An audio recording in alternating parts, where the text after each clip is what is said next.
Hey, what's going on, my fellow cultivators? Just another day. Unfortunately, another Dynamite. We have to look at. I know. I was supposed to talk about Smash and everything like that. But we're here right now, right? Dynamite is right now practically the new year. I'm just going to shut my mouth and we're going to get into it. Okay, so it is part 2 of Adam Page and Daniel Bryan once again squaring off for the AEW World Championship in the squared circle. Now, I pretty much touched bases on this, particular, their rivalry, this matchup before, when I practically said that they so far already too following new gear, pretty much already said that they had made him weak.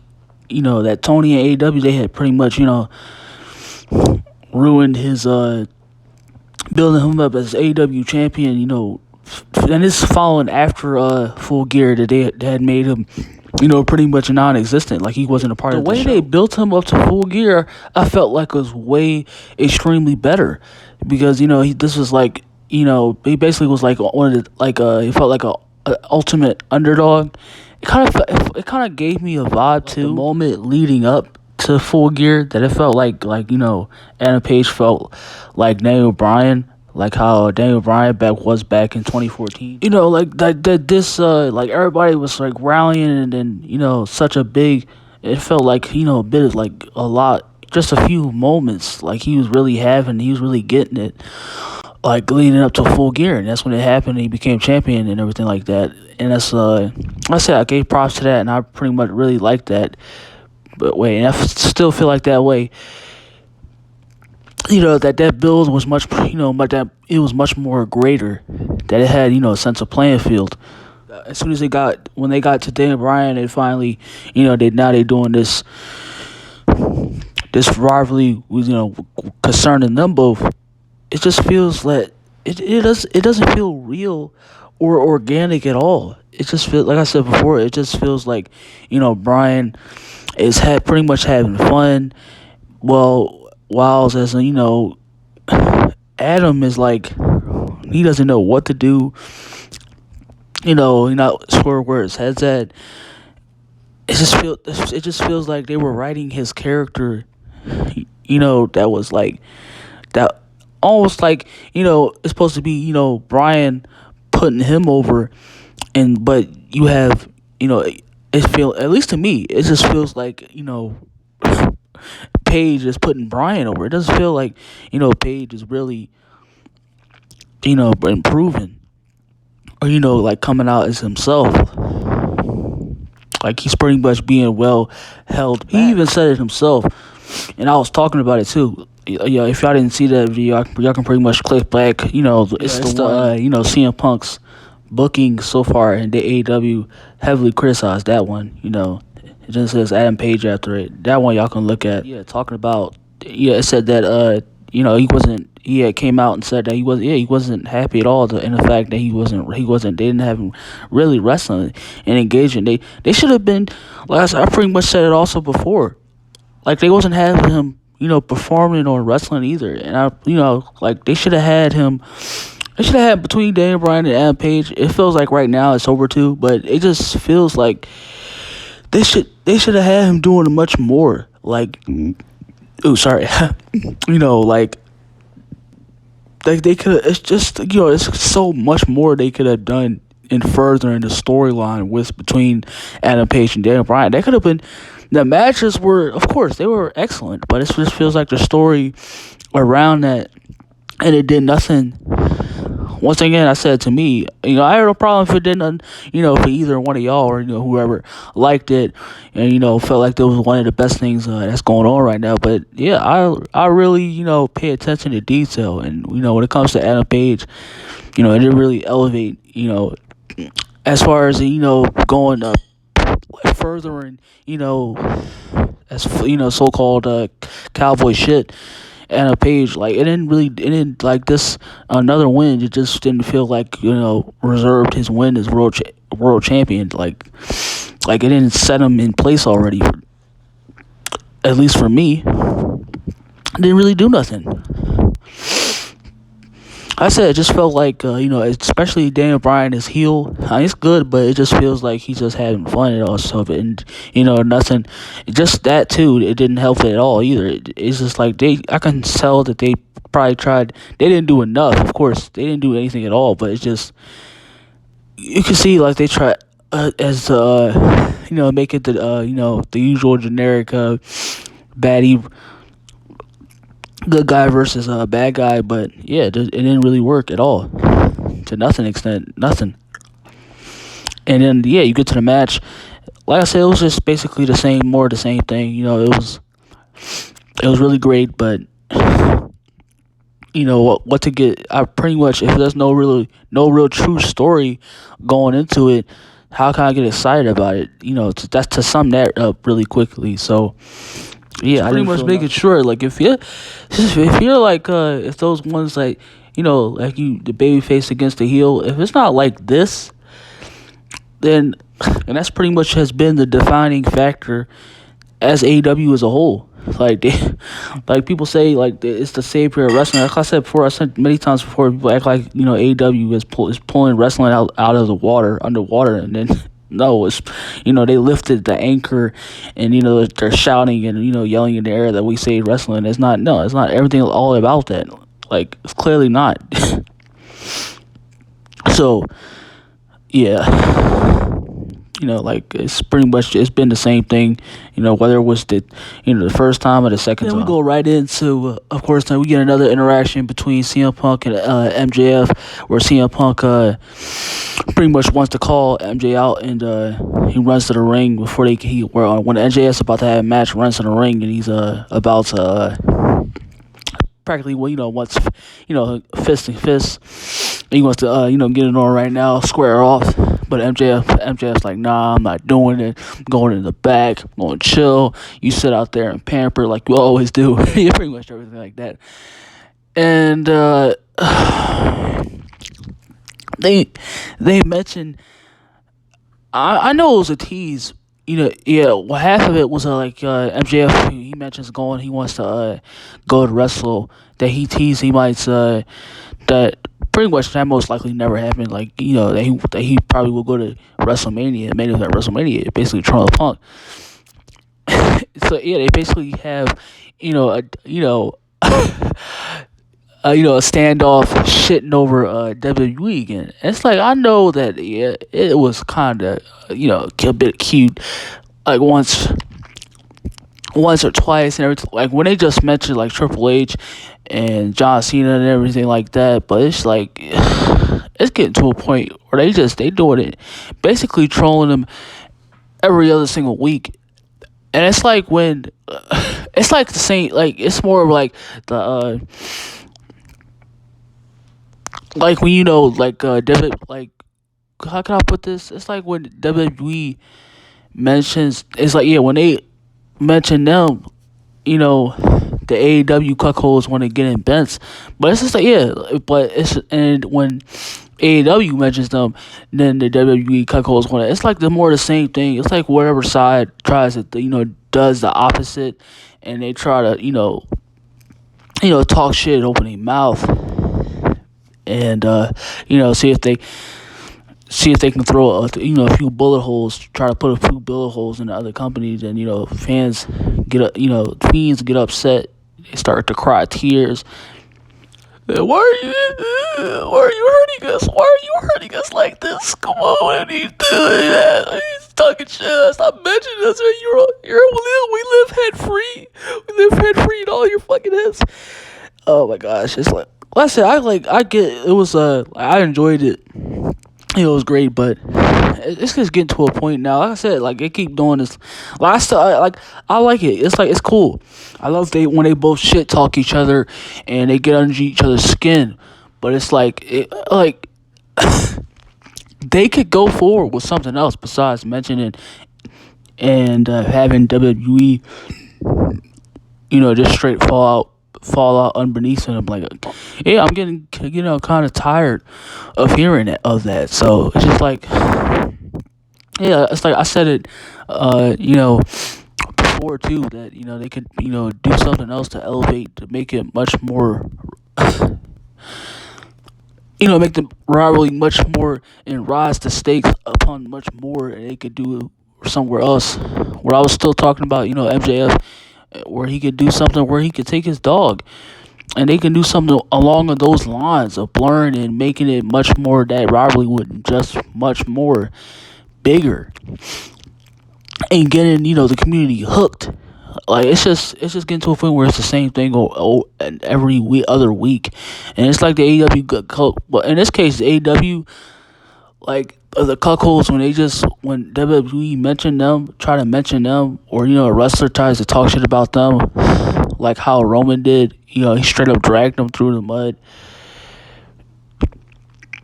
Like if they want to start to bitch and complain and come on, but it's just like it's like, goodness gracious, like AEW mentions them, they mention them or make references every other week, like a fucking tribute show to Vince and his company. Well, damn, it gets really ridiculous and repetitive. All in throughout. After that, he says they the bickering back and forth, and CM Punk still wanting to know when he's gonna face him and everything like that. I thought basically still leading up the match, but MJF comes out and says he can or the next time he face Wardlow and everything like that. I don't know, like it's starting to get pretty much. Well, yeah, I start to like the interaction, but it's pretty much still looking like the same thing every other week. Like when they first had their 20-minute verbal ear abuse. So yeah, I think I don't know, Tony. They could probably do something much more better than the same amount of thing every other week. But yeah, that's just my thing.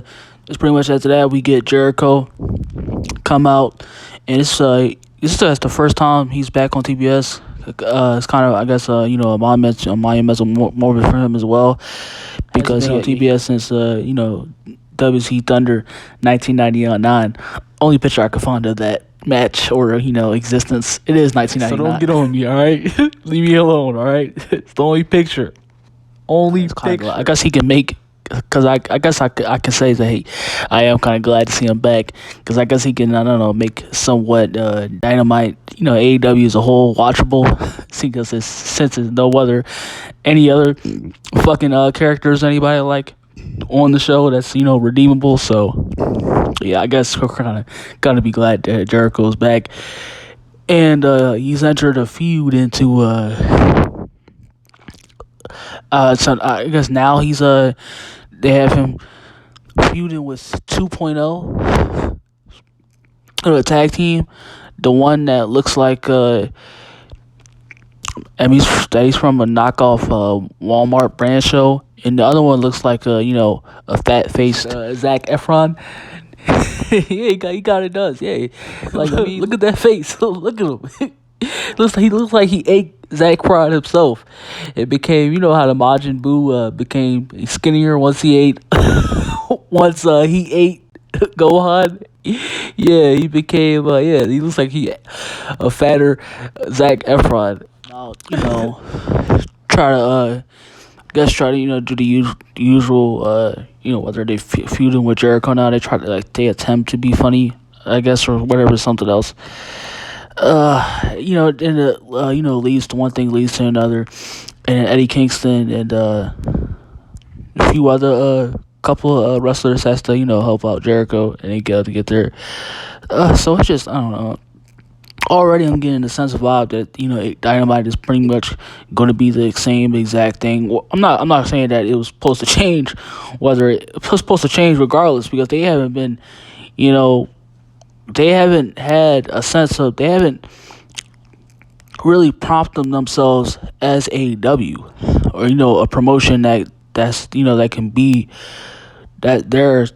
just their own. Like WWE pretty much that has an identity. They can be their own, but I can't. That's crazy how I kind of defending it and making the saying that at least WWE has their own identity. But when you come to AEW, it's like comes down to AEW. It feels like Impact. So we cut right to basically the Undisputed Era, and Adam Cole starts talking. He's talking about how pretty much how he's gonna face this wrestler called Jake Atlas. Like I could like okay, I wanted to really rejuvenate on. I started to really think going around this particular segment, and it's like Tony is really like hiring did all this talent, but it's like really like even with his own talent, he's not really making them look or putting them in positions, or even themselves. They're not even really those particular wrestlers don't even, besides like I said, besides MJF, no one really has somewhat of a bigger, larger than life personality there. So it's like you adding all these wrestlers, and it's like, what are you really gonna do with them? Even with like I said, like of course, like Daniel Bryan and CM Punk, guys like already established. They're already gonna have they can do already much for themselves because they already know how the business works, and they know to get as a wrestler in general, you need to have a character, and they know how to just out of thin air make characters of themselves. So it's like when you get to AEW's talent, everybody else there, they're cardboard boxes. They don't have nothing, juicy or exciting inside of them. So it's like you adding all these wrestlers for what? For what? To be continuous jobbers and part of a show, just to move along the runtime and be a part of a show that's just there to just perform, where you can find wrestling anywhere else. That's just it. It's like if you have that going for you, it's like, why am I here? It's like why? It's just pretty much I'm wasting my time on here, just being here. And supposedly, of course, he was in WWE before. He's former WWE. He had basically right here just saying before Dynamite even came on. He came out. He came out of retirement. He was in retirement before, and according to that already right there doesn't make any sense. And then you bring it like oh my gosh, bro.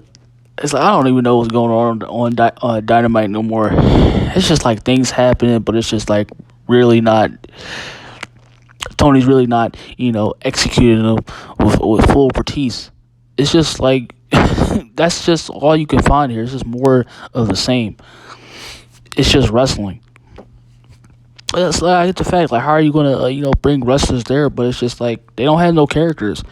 It's just wrestling there. It's nothing to look forward to going forward. Then we get the final of the TBS Championship Tournament.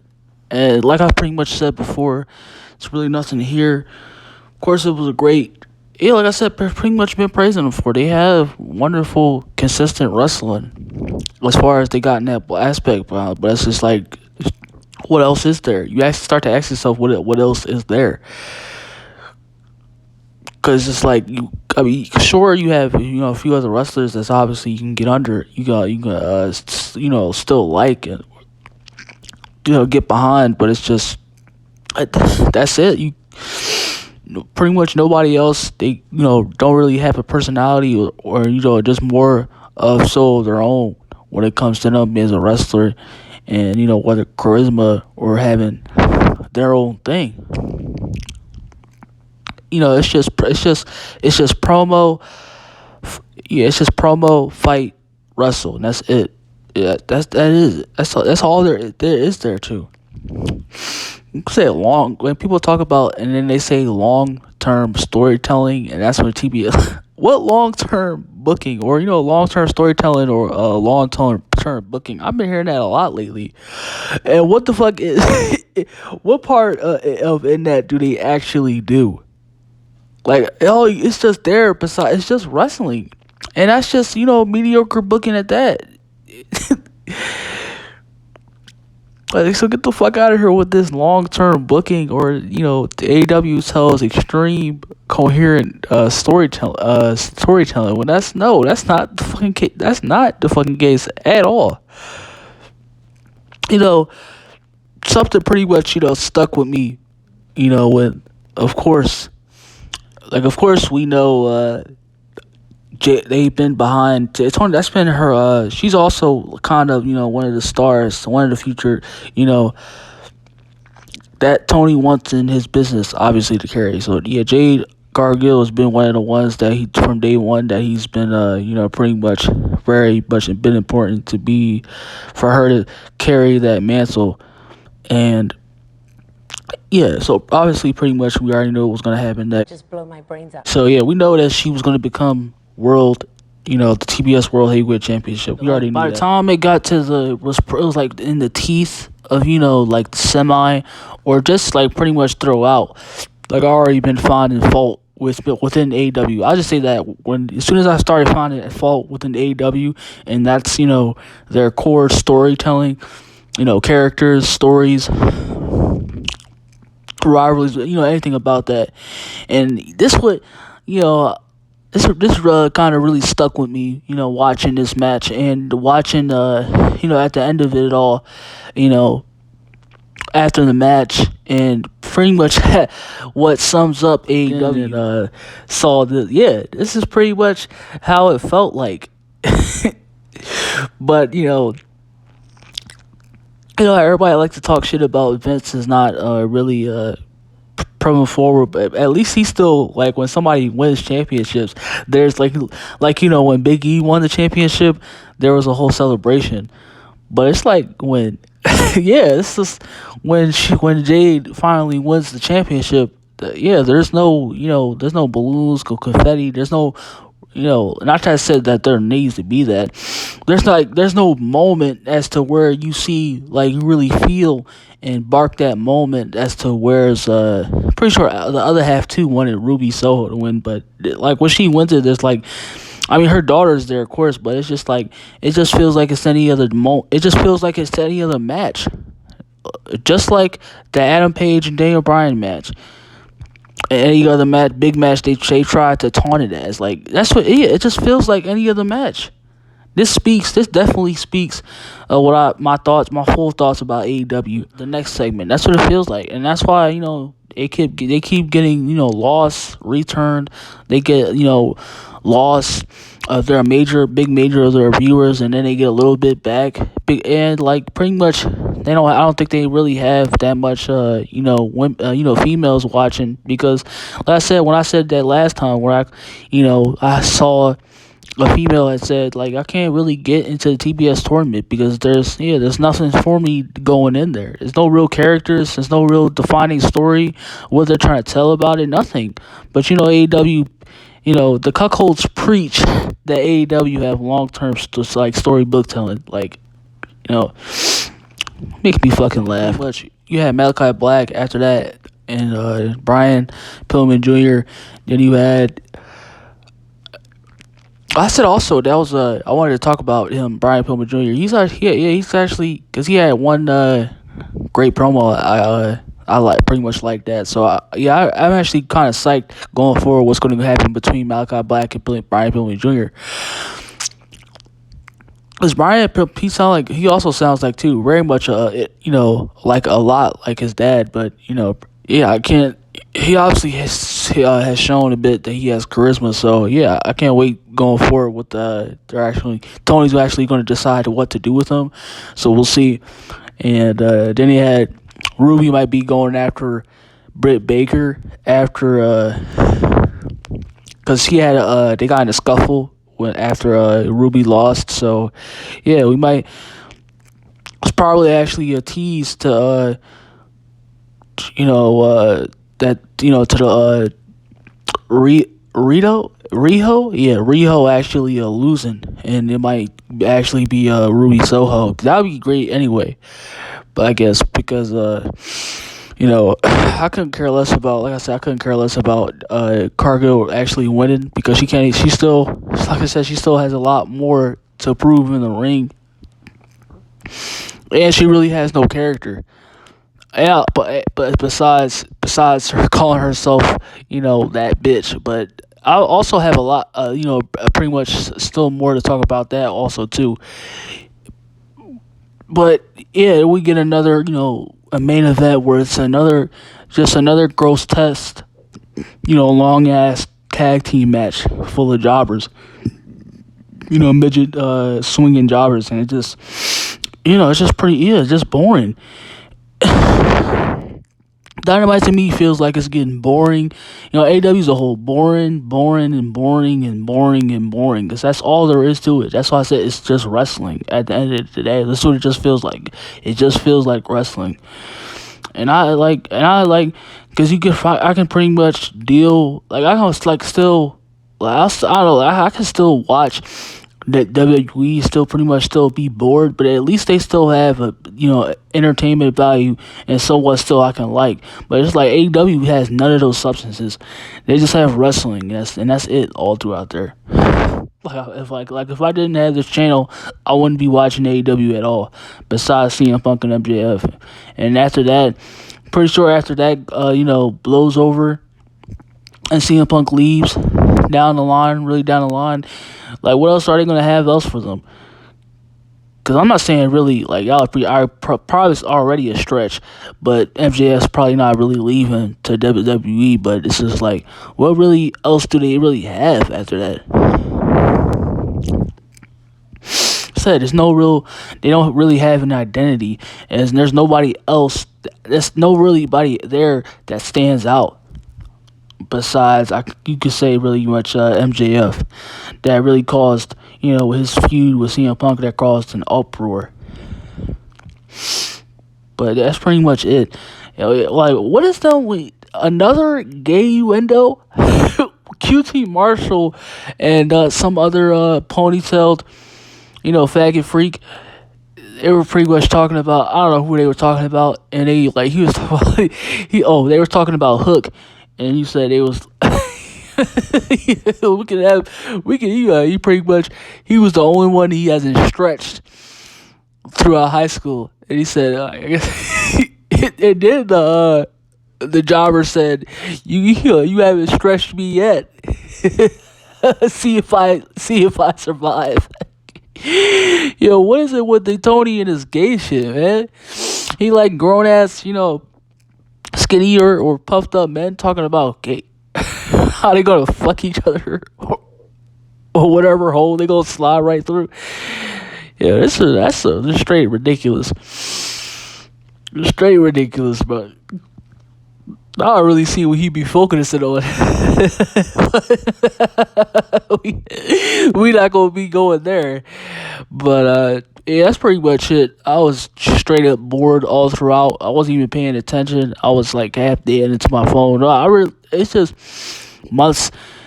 Well, it's crazy how 5 months ago, or little over like 5 months ago, I was just getting really into it, but after hearing, I know it's like you have to listen to yourself, but of course I hear after hearing a few other opinions and really coming to myself, really watching more and more, and then you got Tony with his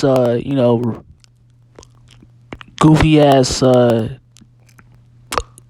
persona, and how he can't take criticism at all. That's it. He can't take criticism at all, and you really get down to watching AEW. There's nothing for you to get excited about. There's nothing exciting about it. Like I said, there's no characters. There's no real stories. It's nothing. Nobody's their own. It's just like I said, it's just a big budgeted indie wrestling show, or it's just wrestlers that's just there to wrestle. They have it's just like it's like movie. It's like a fan fade movie put together. It's just really wow, and he's just supposed to be the greatest booker of 2021, wrestling booker of 20. Like, get that spoof ass shit out of here. I'm not trying to hear any of that. But that's pretty much it for me. I'm going to get ready for tomorrow. Go up out of myself, and I'll see y'all in the next one. Stay blessed, y'all.